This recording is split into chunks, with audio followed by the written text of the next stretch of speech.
Good morning, dear students. How are you? I hope you are all fine. Today's our video for class 6, chapter 2nd, from hunter gatherers to farmer. Page number 19 पे last में दे रखा house and settlement. ठीक है, यहाँ से हम क्या कर रहे हैं, स्टार्ट कर रहे हैं। कहाँ से? हाउस एंड सेटलमेंट से। Okay. Farming and domestication of animals necessitate the construction of permanent dwellings. Farming कृषि एंड डोमेस्टिकेशन यानी कि पशुपालन। ठीक है, किसका?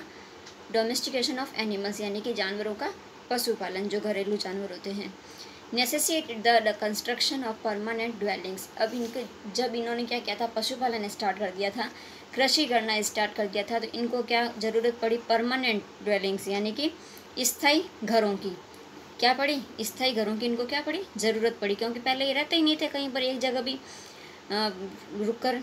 अब जब ये अपना बिजनेस करने लगे, जैसे कृषि करने लगे, खेती करने लगे, जानवरों को पालने लग गए, तो ये क्या करने लगे? अब परमानेंट एक जगह पर रहने लग गए।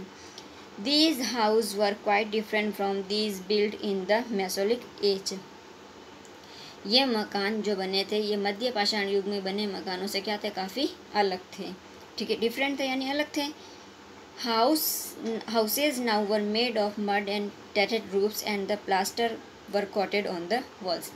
किसके बने हुए थे ये घर? अब मिट्टी और फूस की छतों से बने हुए थे। आप लोगों ने देखा होगा मिट्टी और फूस की छतों से घर बनते हैं, और दीवारों पर क्या किया गया था? प्लास्टर किया गया था। ठीक है। Dwelling were huddled together as if in a colony. और घर ऐसे आपस में जुड़े हुए थे जैसे कोई एक कॉलोनी बनी हुई हो। Most settlements were on steps of hills or in rock shelter near stream or rivers. ज़्यादातर आवास कहाँ थे? झरनों के या नदियों के पास में थे। Some Neolithic house were even made of bricks or stones. और कुछ घर किसके बने हुए थे? ईंटों के बने हुए थे और पत्थरों के बने हुए थे। नेक्स्ट पेज पे आ जाइए।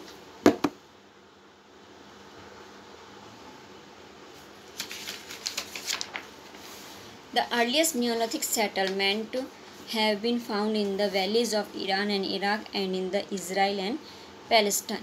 कहाँ पर मिले थे? ये जो अर्लीस्ट नियोलिथिक सेटलमेंट में मकान कहाँ, ज़्यादा बस्तियाँ या ज़्यादा कॉलोनीज कहाँ मिली थी? इराक की घाटियों में मिली थी। और कहाँ पर? इजराइल और फिलिस्तीन की घाटियों में मिली थी। ठीक है। अब आता है सोशल लाइफ यानी कि सामाजिक जीवन। The Neolithic people began to live in groups in small settlements. Neolithic group के अंदर यानी कि नवपाषाण काल के अंदर लोग छोटी बस्तियों में क्या करने लगे? ग्रुप के अंदर रहने लगे, समूह के अंदर रहने लगे। These groups became close knit. और ये ग्रुप्स क्या हो गए थे? बिल्कुल क्लोज हो गए थे, इनके अंदर घनिष्ठ संबंध बन गए थे। ठीक है। और and soon develop into tribes. और जल्दी किस में विकसित हो गई? ये ट्राइब्स। ट्राइब्स का मतलब जनजातियों में।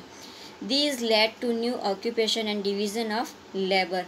और इन्होंने क्या किया था? अपना जो ऑक्यूपेशन है, व्यवसाय है, इनको श्रम, लेबर का मतलब मजदूरी या श्रम, उसके अंदर क्या कर दिया था? डिवीज़न यानी कि बांट दिया था।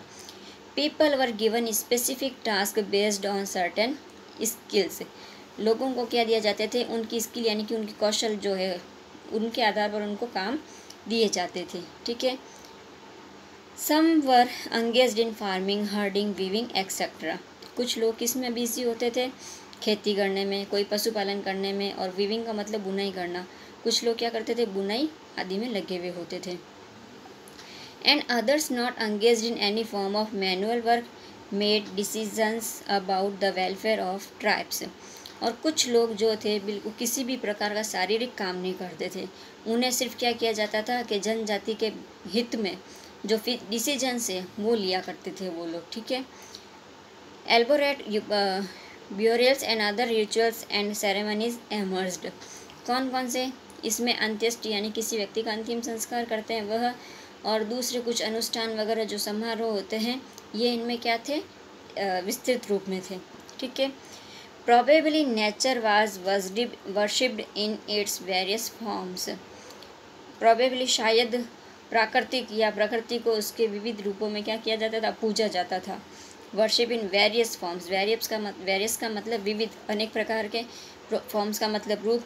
तो नेचर यानी प्रकृति को क्या किया जाता था? अनेक रूपों में उनको वर्शिप, पूजा की जाती थी। Several statues and figuring of mother goddess have been found at Neolithic sites indicating the prevalence of goddess worship.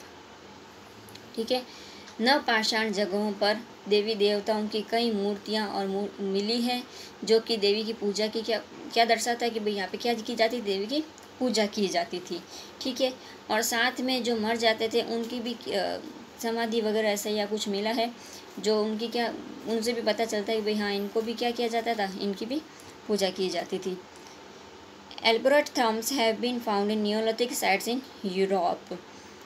Europe में नवपाषाण जगहों पर बहुत सी कब्रें भी मिली, कब्र होती ना, वो भी मिली है, जिसके अंदर किसी व्यक्ति को अगर वो मर जाता है तो उसको दफनाया जाता है, तो उसको कब्र कहा जाता है। ठीक है, अब आते हैं ऑर्नामेंट्स यानी कि गहने।